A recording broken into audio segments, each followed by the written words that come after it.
शेषार्यवंशकलशोधरिपोर्णचन्द्रम् श्रीमन्नृसिंहगुरुवर्यजगदाब्जभृङ्गम् श्रीमन्ननन्तगुरुवर्यसुतं गुणाढ्यम् सम्पत्कुमारगुरुवर्यमहं प्रवृत्ये वसुदेवसुतं देवं कंसचाणूरमर्दनं देवकी परमानन्दं कृष्णं वन्दे जगद्गुरुम्। प्रथमतः कृष्ण परमात्मा अर्जुन विषाद योग सुनकर उसको आशीर्वाद बुद्धवाद रूप में दे रहा है। उस बुद्धिवाद को सांख्य योग कहते हैं। संख्या मीन्स बुद्धि। इस सांख्य योग आत्म विचार के लिए है। आत्मा देह से भिन्न है। आत्मा को नैनं छिन्दन्ति शस्त्राणि नैनं दह्यते न चैनं क्लेदयन्त्यापः न शोषयितुमारुतः अच्छेद्योऽयम् अदाह्योऽयम् अक्लेद्यो अशोष्येव च। इस तरह आत्मरक्षण कहकर आत्मा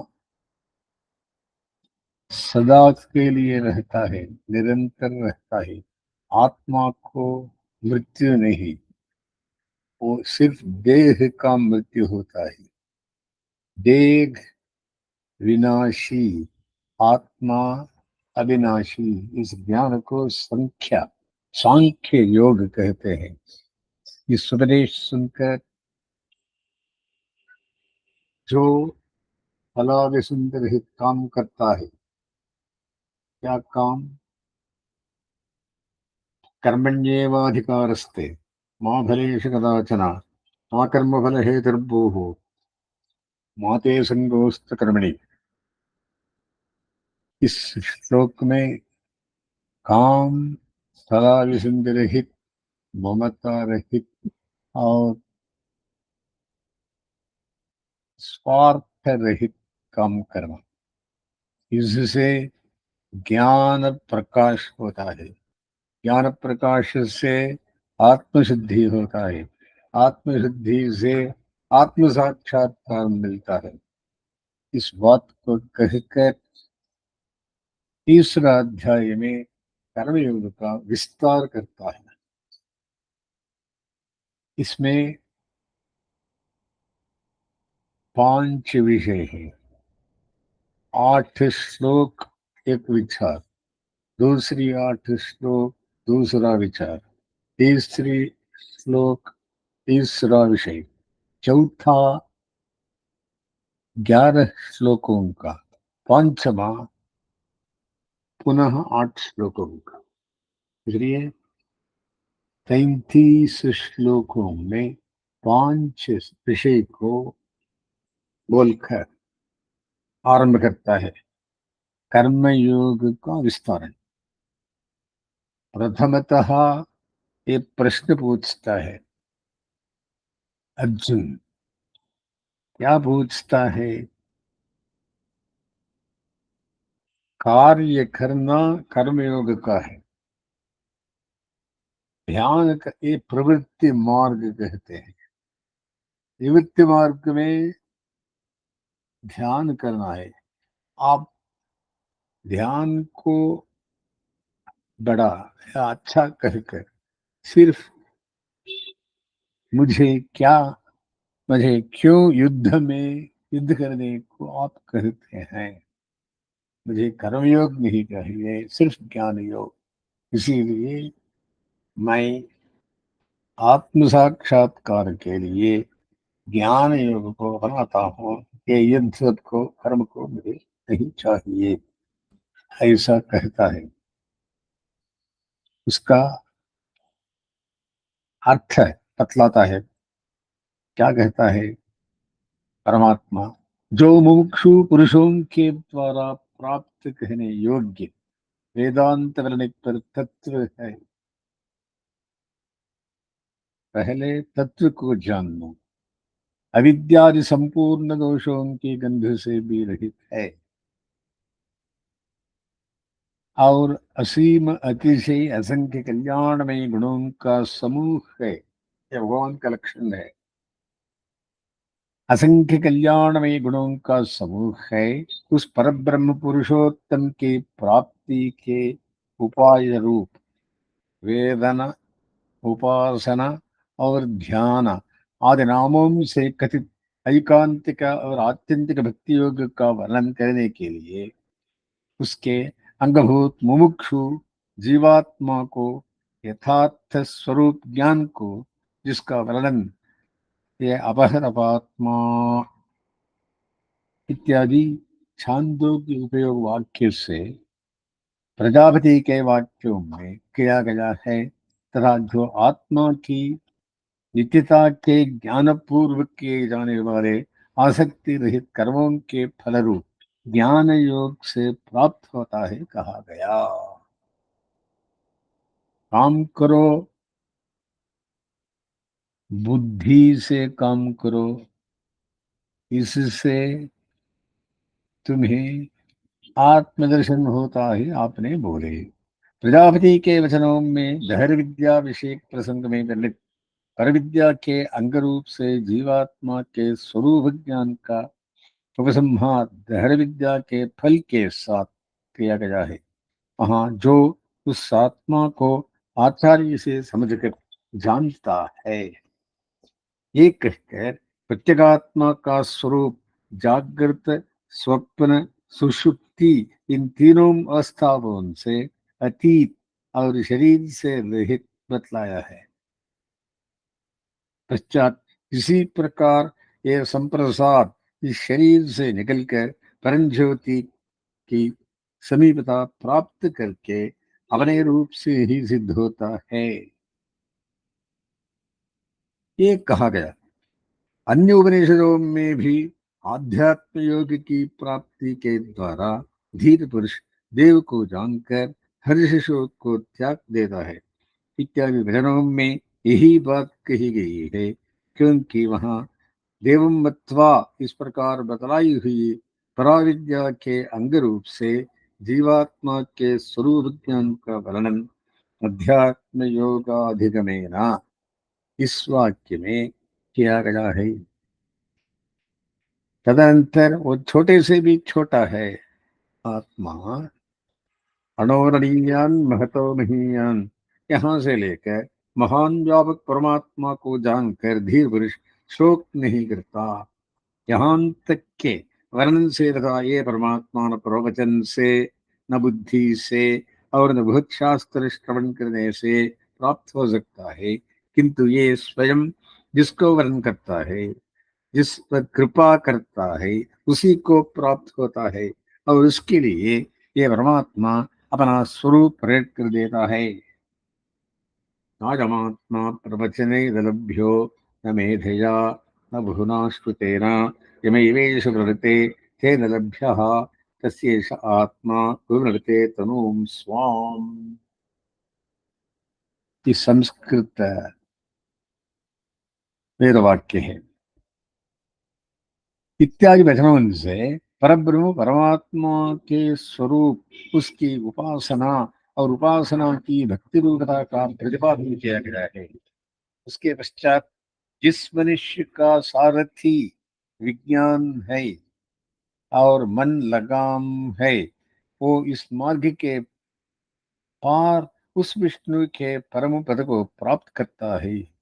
विज्ञान सारथिर्यस्तु मन प्रग्रहवान् नरः सोद्धरः पारमाप्नोति तद्विष्णु परम पदम्। इस प्रकार आत्मज्ञान का उपसंहार पराविद्या के फल के साथ किया गया है। अब यहाँ से आरंभ करके तृतीय से षष्ठ पर्यंत 4 अध्यायों के द्वारा ये मुमुक्षु जीवात्मा के स्वरूप ज्ञान का ही विषय साधनों से विस्तार के साथ कहा जाता है। जीवात्म स्वरूप 4 अध्याय में विस्तार सहित हमें बतलाते हैं। 3, 4, 5, 6 ये 4 अध्याय से अर्जुन का प्रश्न, जायसी चेत कर्मणस्ते पतावद्य जनार्दन तत्किं कर्मणि घोरे मां नियोजयसि केशव। जनार्दन, यदि आप कर्म की अपेक्षा बुद्धि को श्रेष्ठ मानते हैं, बुद्धि माने सांख्य, कर्म मान से योग, तो फिर केशव मुझे घोर कर्म में क्यों लगाते हैं? व्यामिश्रेणेव वाक्येन बुद्धिं मोहयसीव मे, तदेकं वद निश्चित्य येन श्रेयोऽहमाप्नुयाम्। इससे मुझे ऐसा प्रतीत होता है कि इन निश्चित वचनों द्वारा आप मुझे मानो मोह में डाल रहे हैं, क्योंकि आत्म साक्षात्कार की साधन भूता ज्ञान निष्ठा का स्वरूप है समस्त इंद्रिय व्यापारों से उभरत होना, और आप उसके विपरीत कर्मों को उसका साधन बतलाकर ये कहते हैं कि तू उसी को कर। आपका ये कथन परस्पर विरुद्ध और व्यामिश्र है। इसलिए आप एक जिसमें किसी प्रकार का मिश्रण न हो ऐसा स्पष्ट वचन कहिए, जिससे मैं साधन के स्वरूप को निश्चित करके आत्म कल्याण को प्राप्त करूं। मुझे ज्ञान योग सुलभ जानता हूँ, कर्म योग कष्टकर है। आपने ज्ञान योग को ही छोड़कर मुझे क्यों कर्म योग में लगाने बोलते हैं? श्री भगवानुवाच लोकेऽस्मिन् द्विविधा निष्ठा पुरा प्रोक्ता विजानघ ज्ञानयोगेन सांख्यानां कर्मयोगेन योगिनाम्। अर्जुन, इस श्लोक में दो प्रकार को निष्ठा पाने वाले पहले मेरे द्वारा कही जा चुका है, सांख्यों की ज्ञान योग से और योगियों की कर्मयोग से। तू पहले कही हुई मेरी बात को भली भांति समझ नहीं पाया। तरह तरह के अधिकारियों से भरे हुए इस संसार में मेरे द्वारा पहले से ही ज्ञान विषयक और कर्म विषयक दो प्रकार की निष्ठा अधिकारी के अनुसार अलग अलग ही बताई हुई है, क्योंकि सभी संसारी मनुष्य मोक्ष की इच्छा उत्पन्न होने पर उसी क्षण ज्ञान योग के अधिकारी नहीं हो सकते, बल्कि फलाभिसंधि रहित केवल परम पुरुष परमात्मा की आराधना के रूप में किए जाने वाले कर्मों से जिसके मन का मल नष्ट हो जाता है और जिसकी इंद्रियां शांत हो सकती है, वही पुरुष ज्ञान निष्ठा का अधिकारी होता है, जिससे समस्त भूतों की उत्पत्ति हुई है। यत प्रवृत्तिर्भूतानाम, और जिससे ये सारा संसार व्याप्त है। येन सर्वमिदं ततम, उस परमेश्वर को अपने कर्मों के द्वारा पूछकर मनुष्य सिद्धि को प्राप्त करता है। स्वकर्मणा तमभ्यच्छ सिद्धिं विन्दति मानवः। ये 18वां अध्याय में 16, हाँ,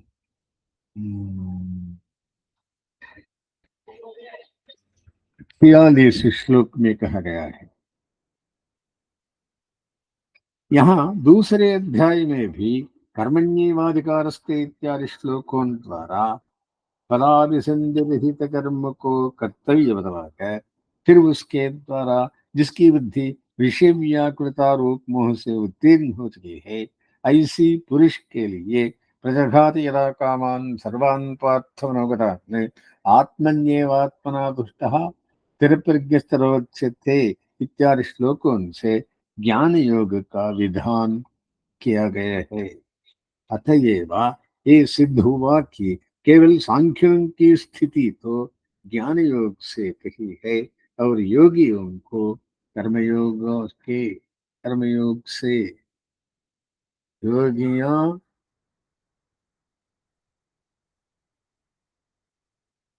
कर्मयोग से पुनीत होते हैं।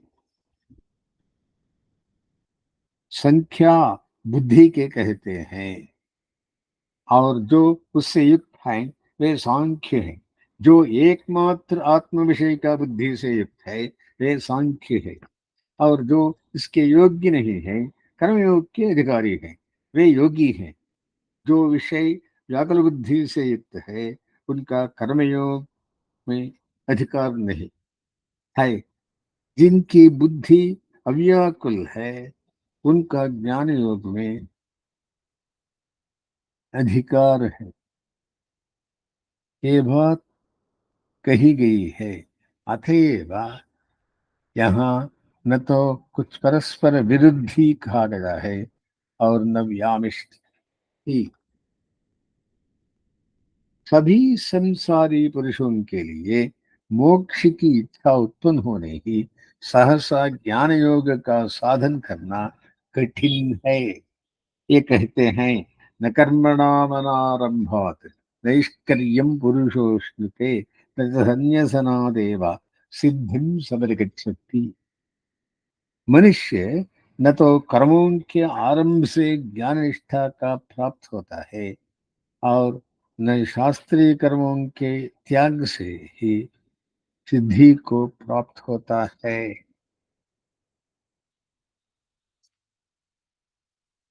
न हि कश्चित् क्षणमपि जातु तिष्ठत्य कर्म कृते कार्यते ह्यवशः कर्म सर्व प्रकृतिर्गुणे ही।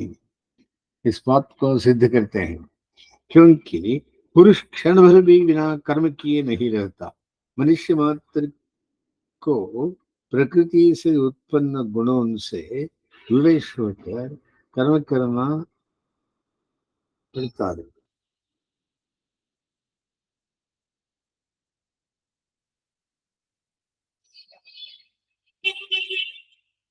इस श्लोक में रहने वाले कोई भी मनुष्य किसी भी समय बिना कर्म किए नहीं रहता, क्योंकि हम कुछ भी नहीं करेंगे इस प्रकार निश्चय कर बैठने वाले सभी मनुष्यों को पूर्वकृत कर्मानुसार बढ़े हुए प्रकृतिजन्य सत्व रज और तम, इन तीनों गुणों के द्वारा अवश्य होकर अपनी अपनी योग्यता के अनुसार कर्मों में प्रवृत्त होना पड़ता है। अतएव बतलाए हुए कर्मयोग के द्वारा पुराने पापों के संचय का नाश करके तथा सत्वादि तीनों गुणों को विस्मय करने निर्मलांतःकरण से ज्ञान योग का संपादन करना चाहिए। अन्यथा कर्मयोग साधन के बिना ज्ञान योग में प्रवृत्त होने वाला पुरुष मिथ्याचारी हो जाता है। कर्मेन्द्रियाणि संयम्य य आस्ते मनसा स्मरन् इंद्रियार्थान् विमूढ़ात्मा मिथ्याचार समुच्यते।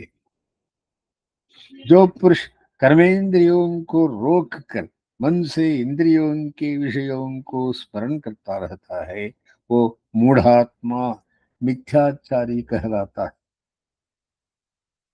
यस्तु इंद्रियाणि मनसा नियम्यारभते अर्जुन कर्मेन्द्रिय कर्मयोगम असक्तस्य विशिष्यते।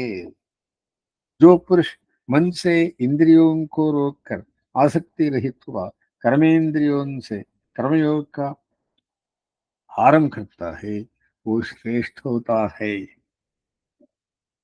अतः पूर्व काल से अभ्यस्त विषयों के सदाति शास्त्र विहित कर्मों में लगी हुई इंद्रियों को आत्म साक्षात्कार में प्रवृत्त मन के द्वारा संयमित करके जो पुरुष उन स्वभाव से ही कर्म परायण रहने वाले इंद्रियों के द्वारा अनासक्ति पूर्वक कर्मयोग आचरण करता है वो भावी प्रमाद के भय से रहित होने के कारण ज्ञान निष्ठा के साधक पुरुष की अपेक्षा भी श्रेष्ठ होता है। नियतं गुरु कर्मत्वं कर्मज्ञायो हि कर्मणः शरीर यात्रा पिछते न प्रसिद्धेर कर्मणः।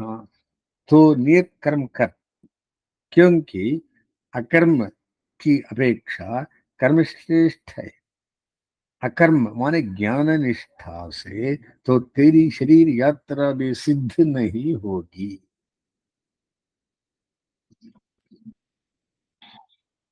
यज्ञार्थात् कर्मणोऽन्यत्र लोकोऽयं कर्मबन्धनः तदर्थं कर्म कौन्तेय मुक्तसंगः समाचरा। यज्ञ के लिए किए जाने वाले कर्म के सिवा अन्य कर्म करने पर ये मनुष्य कर्म बंधन से बंध जाता है। अतएव अर्जुन, तू आसक्ति रहित होकर यज्ञ के लिए कर्म का भली भांति आचरण कर। सहेज्ञा प्रजा सृष्ट्वा पुरोवाच प्रजापति अनेन प्रसविष्यद्धम् एषवो त्विष्टकावदिति। भगवान नारायण ने पहले प्रजा को रचकर कहा था कि इस यज्ञ के द्वारा तुम फूलो फलो और ये यज्ञ तुम्हें इच्छित भोगों को देने वाला है। देवान देव भावयतानेन ते देवा भावयन्तु परस्परम भावयन्तः श्रेयः परमावाप्स्यथ। इसके द्वारा तुम देवताओं की आराधना करो और वे देवता तुम्हारा पोषण करें। इस प्रकार एक दूसरे को संतुष्ट करते हुए तुम दोनों परम कल्याण को प्राप्त होवेंगे।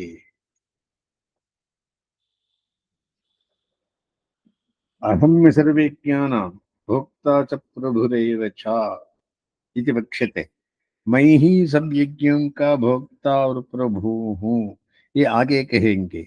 अतः जो मेरे शरीर रूप होने से मेरी ही प्रतिमूर्ति हैं, ऐसे देवों की इस देवाराधना रूप यज्ञ द्वारा तुम लोग आराधना करो और मैं ही स्वरूप में देव यज्ञ के द्वारा आराधित होकर तुम लोगों को अपनी आराधना के लिए आवश्यक अन्नपान आदि देकर तुम्हारा पोषण करें। इस प्रकार परस्पर एक दूसरे का पोषण करते हुए तुम लोग मोक्ष नामक परम कल्याण को प्राप्त करेंगे। इष्टान् भोगान् हि वो देवा दास्यन्ते यज्ञभाविताः तैर्दत्तान प्रदायेभ्यो यो भुङ्क्तेस्तेन एव सः। यज्ञ के द्वारा आधारित देवता तुम्हें अवश्य ही इच्छित भोग देंगे। उनके लिए उनके दिए हुए भोगों को जो पुरुष उन्हें बिना अर्पण करके भोगता है वो निश्चय ही चोर है। यज्ञशिष्टाशिनः सन्तो मुच्यन्ते सर्वकिल्बिषैः भुञ्जते ते त्वघं पापा ये पचन्ति आत्मकारणात्। यज्ञ से बचे हुए पदार्थों को खाने वाले संत पुरुष सब पापों से छूट हो रहे हैं, परंतु जो केवल अपने के लिए ही पकाते हैं ये पापी तो पाप ही सार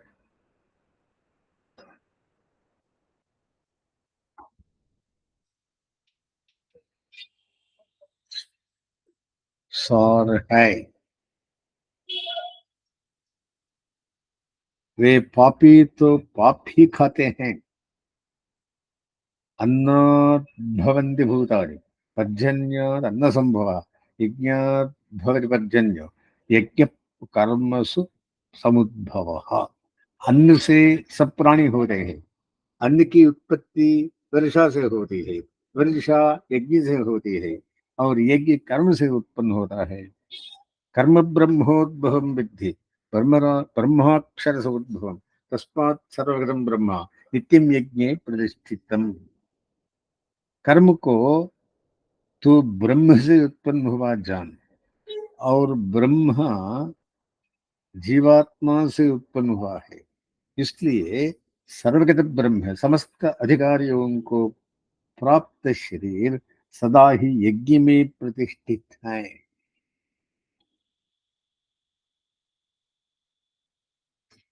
एवं प्रवर्तितं चक्रम नानुवर्तेति यः अघायुः इंद्रियारामो मोघम पार्थ स जीवति।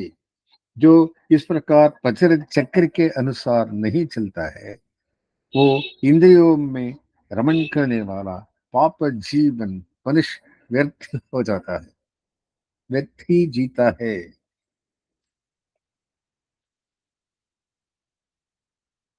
जिसको आत्म साक्षात्कार के लिए साधन करने की आवश्यकता नहीं है, ऐसे मुक्त पुरुष के लिए ही महायज्ञादि वर्णाश्रमोचित कर्मों का आरंभ न करना युक्ति संगत है। सबके लिए नहीं। ये कहते हैं, यस्त्वात्मरतिरेव स्यात् आत्मतृप्तश्च मानवः आत्मन्येव सन्तुष्टः तस्य कार्यं न विद्यते। परंतु जो मनुष्य आत्मा में ही रमण करने वाला, आत्मा में ही तृप्त और आत्मा में ही संतुष्ट हो, उसके लिए कोई कर्तव्य नहीं है।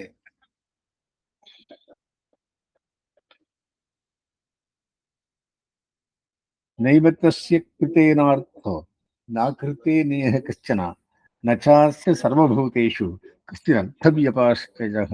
क्योंकि इस श्लोक में उसका न तो साधन करने से ही कोई प्रयोजन है, और न न करने से ही तथा उसका आकाश आदि समस्त भूतों से भी किसी प्रकार के स्वार्थ का संबंध नहीं है। जबकि ये बात है कि जिसका आत्म साक्षात्कार साधन के अधीन नहीं है, केवल उसी की साधन में प्रवृत्ति नहीं होती, तथा कर्मयोग सुशक्य एवं प्रमाद रहित है, और उसके अंतर्गत आत्मा के यथार्थ स्वरूप का अनुसंधान भी आ जाता है, एवं साधन में प्रवृत्त ज्ञान योगी के लिए भी शरीर यात्रा के निमित्त कर्म का आचरण अपेक्षित है। तब तो आत्म साक्षात्कार के लिए कर्मयोग ही सब प्रकार के श्रेष्ठ है। तस्मात् असक्तः सततम कार्यं कर्म समाचर असक्तो ह्याचरन् कर्म परमाप्नोति पूरुषः। इसलिए तो आसक्ति रहित होकर लगातार कर्तव्य कर्म करता रहे, क्योंकि अनासक्त कर्म करता हुआ ही परम परमात्मा को प्राप्त होता है। कर्मणैव संसिद्धिम् आस्थिता जनकादयः योगसंग्रहमेवापि संपश्यन् कर्तुमर्हसि। जनकादि आसक्ति रहित कर्म के आचरण से ही परम सिद्धि को प्राप्त हुई। इसके सिवा लोक संग्रह को देखकर भी तुझे कर्म ही करना चाहिए। इस प्रकार पहले ये बात कह करके जो मुमुक्षु ज्ञान योग के अधिकारी न होने के कारण कर्मयोग के अधिकारी है, उनके लिए कर्मयोग ही कर्तव्य है। फिर युक्तियों के साथ ये बतलाया जा किया कि ज्ञान योग के अधिकारियों के लिए भी ज्ञान योग की अपेक्षा कर्मयोग ही श्रेष्ठ है। अब जो मनुष्य संसार में श्रेष्ठ रूप से आदर्श माना जाता है, उसके लिए तो सर्वथा कर्मयोग ही कर्तव्य है। ये कहते हैं, लोक संग्रह को देख कर भी तुझे कर्म ही करना चाहिए। यद्यराधृतिश्रेष्ठः तत्रैवेतरो जनः स यत्प्रमाणं कुरुते लोकः तदनुवर्तते। श्रेष्ठ पुरुष जो आचरण करता है, दूसरा पुरुष भी वो ही वैसा ही आचरण करता है। वो श्रेष्ठ पुरुष जितने प्रमाण में करता है, संसार उसी के पीछे चलता है। प्रमाण में जिस संग से युक्त करता है, अज्ञानी लोग भी उतने ही अंगों से उसे करते हैं। इसलिए जो विशिष्ट रूप से प्रसिद्ध है, उस श्रेष्ठ पुरुष को लोक रक्षा के लिए अपने वर्णाश्रमानुकूल सब कर्म सदा ही करते रहना चाहिए। नहीं तो लोक नाश जनित पाप उसको ज्ञान योग से भी गिरा देगा।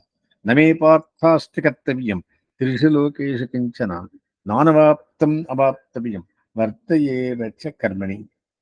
पार्था, यद्यपि मेरे लिए तीनों लोकों में कुछ भी कर्तव्य नहीं है, और न अप्राप्त वस्तु को प्राप्त ही करना है, तथा मैं कर्म में ही बरतता हूँ। परमात्मा भी काम करता है, इसलिए लोक संग्रह में वार्थम। यदि ह्यहं न वर्तेयं जातकर्म न तन्द्रितः मम वर्त्मानुवर्तन्ते मनुष्याः पार्थ सर्वशः। यदि मैं सजग्रह कर कदाचित कर्म में प्रवृत्त न हो तो भगवान कहता है अर्जुन, सब मनुष्य सब प्रकार से मेरे मार्ग के अनुसरण करते हैं, अतः वे भी कर्मों को छोड़ देते हैं। इसलिए अपने कर्तव्य का अनुष्ठान न करने के कारण कर्म त्याग जनित पाप से आत्मा को न पाकर नरकगामी हो जाए। उत्सीदेयमालोका न कुर्यां कर्मचेरहं शंकरस्य न कर्तास्याम् उपहन्यामि माः प्रजाः।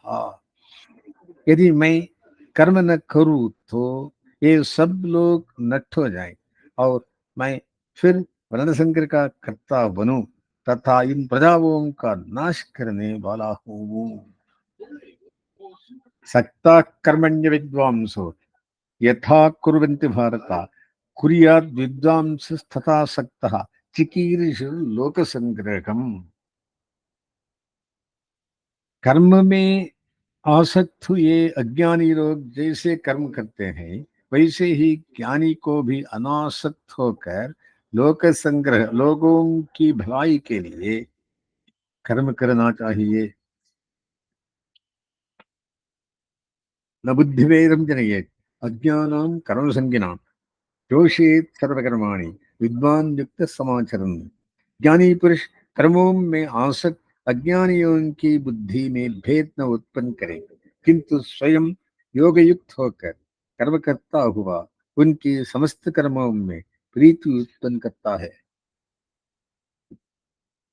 अब कर्मयोग का आचरण करने वाले ज्ञानी और अज्ञानी का भेद दिखलाते हुए आत्मा के अकर्तापन को जो कर्मयोग में भी आवश्यक है समझने की रीति बतलाते हैं। प्रकृति क्रियमाणानि गुणैः कर्माणि सर्वशः अहंकार विमूढ़ात्मा कर्ताहम विमन्यते। कर्म सब ओर से प्रकृति के गुणों द्वारा किए हुए होते हैं। अहंकार से मूढ़ आत्मा ऐसा मानता है मैं करवाना करने वाला हूँ। प्रकृति त्रैगुण्यमयी है, सत्व रजस तमस। ये गुणों ने ही काम करवाता है।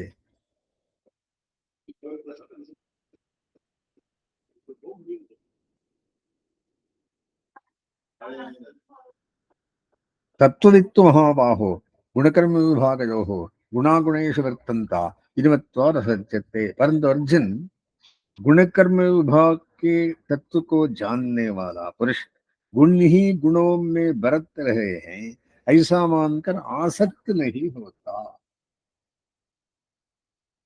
प्रकृतेर्गुणसम्मूढाः सज्जन्ते गुणकर्मसु तान् कृष्णविदो बन्धान् कृत्स्न भिन्न विचालयेत्। प्रकृति के गुणों से मोहित पुरुष गुणकर्मों में आसक्त होते हैं। उन अल्पज्ञ मंदबुद्धि मनुष्यों को पूर्ण जानने वाला ज्ञानी पुरुष चलायमान न करे। मयि सर्वाणि कर्माणि संन्यस्यध्यात्मचेतसा निराशीः निर्ममो भूत्वा युध्यस्व विगतज्वरः। अध्यात्म चित्त से सब कर्मों को मुझ में निक्षेप करके आशा ममता और संताप से रहित होकर तो युद्ध कर।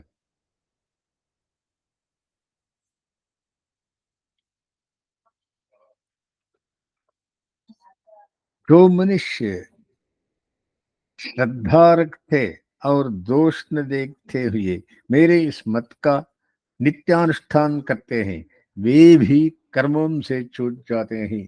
ये मे मतमिदं नित्यम अनुष्ठित अनुतिष्ठन्ति मानवाः श्रद्धावन्तो अनसूयन्तो मुच्यन्ते तेपि कर्मभिः। यही सिद्धांत साक्षात उपनिषदों का सार है।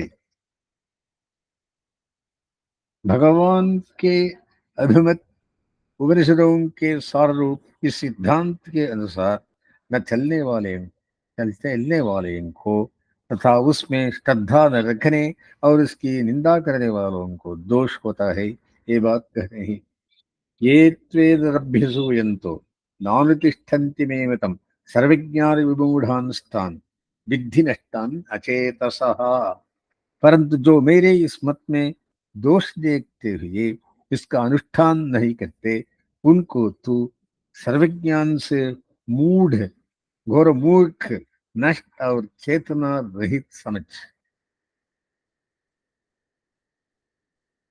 सदृशं चेष्टते स्वस्याः प्रकृतिर्ज्ञानवानपि प्रकृतिं यान्ति भूतानि निग्रह किं करिष्यति।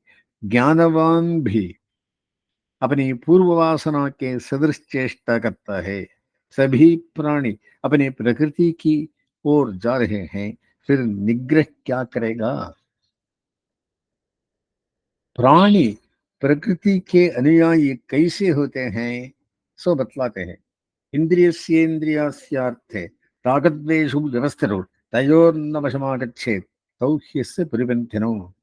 इंद्री इंद्रिय के विषय में, समस्त इंद्रियों के भोगों में जो रागद्वेष स्थित है, उनके वश में नहीं होना चाहिए, क्योंकि वे दोनों इसके बटमार हैं। श्रेयान् स्वधर्मो विगुणः परधर्मात् स्वनिष्ठितात् स्वधर्मे निधनं श्रेयः परधर्मो भयावहः।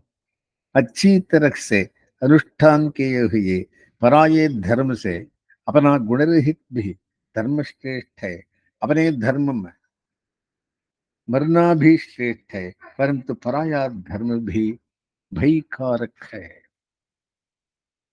अर्जुन उवाच अथ केन प्रयुक्तोऽयं पापञ्चरति पुरुषः अनिच्छन्नपवारश्नेय बलाद् विनियोजितः। एक अच्छा प्रश्न पूछता है श्री कृष्ण, फिर ये मनुष्य न चाहता हुआ भी किससे प्रेरित होकर पाप करता है, मानो जबरदस्ती लगा दिया गया हो। अब ये बतलाइए कि ये ज्ञान योग में लगा हुआ पुरुष स्वयं विषयों का अनुभव करना न चाहता हुआ भी किसके द्वारा प्रेरित होकर जबरदस्ती लगाए हुए भांति विषयानुभव रूप पाप का आचरण करता है। कि भगवान वाचा काम एष क्रोध एष रजोगुण समुद्भव महाशुरो महात्मा विद्येर्मिह वैरिणम।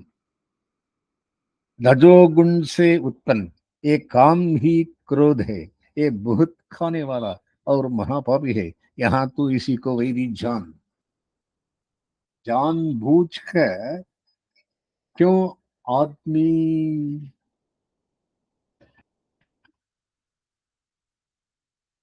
पाप करता है, जैसे कह रहे हैं महाशनो महापापमा। महाशनः means eating whatever is available. Mahapapma means doing great sins.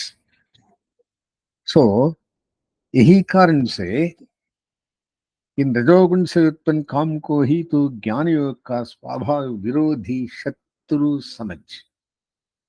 कैसे धूमेनाम म्रियते वह्निः यथा दर्शो बलेन च यथोल्बेनावृतो गर्भः तथा तेनेदमावृतम्। जैसे धुएं से अग्नि और मैल से दर्पण ढक जाता है, तथा जैसे झिल्ली से गर्भ ढका रहता है, वैसे उससे ये जीव समुदाय ढका हुआ है। आवरण प्रकार बतलाते हैं। आवृत्तम ज्ञानमेतेन ज्ञानिनो नित्य वैरण कामरूपेण कौन्तेय दुष्पूरेण अनलेन च। अर्जुन, ज्ञान स्वरूप आत्मा का ज्ञान इस बड़ी कठिनता से तृप्त होने वाले अलम भाव से रहित कामरूप नित्य वैरी से ढका हुआ है। कामयेशा क्रोधयेशा रजोगुण समुद्भवा। These two, desire and anger, directs an individual to do all other things other than thinking of Atma. ज्ञानी का ज्ञान ही जिसका स्वभाव है, ऐसे इस जीव का आत्म विषय का ज्ञान इस बड़ी कठिनता से पूर्ण होने वाले, कभी तृप्त न होने वाले, अलंभाव से रहित, कभी बस नहीं करने वाले, विषयों में व्यामोह उत्पन्न करने वाले कामरूप नित्य वैरी से ढका हुआ है। कामयेशा क्रोधयेशा नित्य वैरिणः।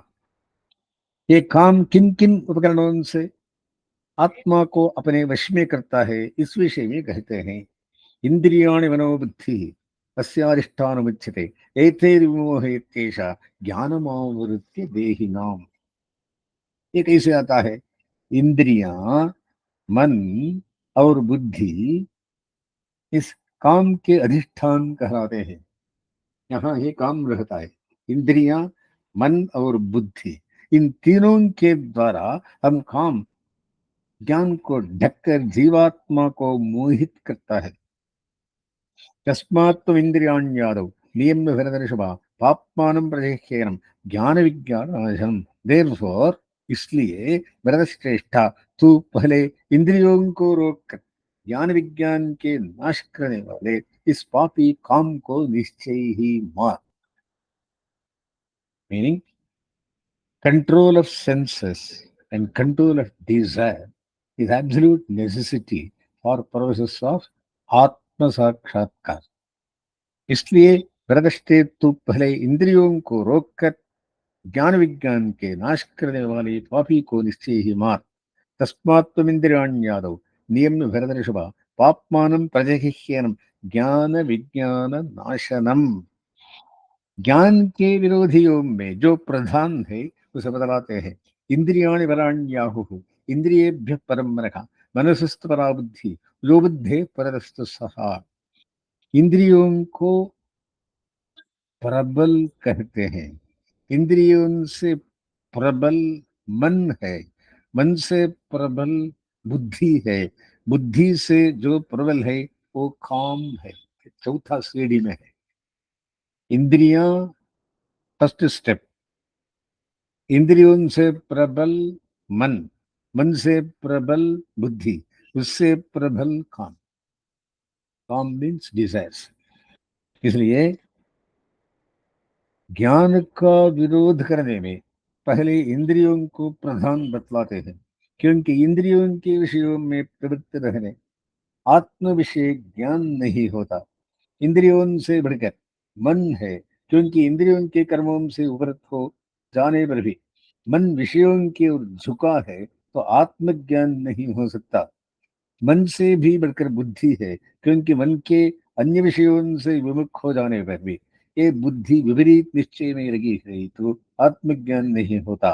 बुद्धि तक सबके सब विषयों से उपरत हो जाए, इसके बाद भी यदि जिसका नाम इच्छा है और रजोगुण से उत्पन्न काम वर्तमान रहता है, तो वही न इंद्रियां, मन और बुद्धि को भी अपने अपने विषयों में लगाकर आत्मज्ञान को रोक देता है। इसलिए कहते हैं कि जो बुद्धि से भी बढ़कर विरोधी है वो काम है। एवं बुद्धे परम बुद्धा समस्तभ्यात्मात्मना यही शत्रुम महाबाहो कामरूपम दुरासरम। इस प्रकार इस दुर्विजयी कामरूप शत्रु को बुद्धि से भी प्रबल जानकर वीर अर्जुन आत्मा से आत्मा को रोक कर तू इसे मार। आत्मन्येवात्मना तुष्टा स्थिर प्रज्ञस्तरोच्यते। इस प्रकार बुद्धि से भी बढ़कर काम को ज्ञान का विरोधी शत्रु समझकर आत्मा को आत्मा से, मन को बुद्धि से कर्मयोग में लगाकर इस कामरूप दुर्विजय शत्रु को मार, इसका विनाश कर। तस्मिन् गुरुसमारंभां यतिशेखरमध्यमां लक्ष्मी वल्लभपर्यन्तां वंदे गुरु परंपराम्।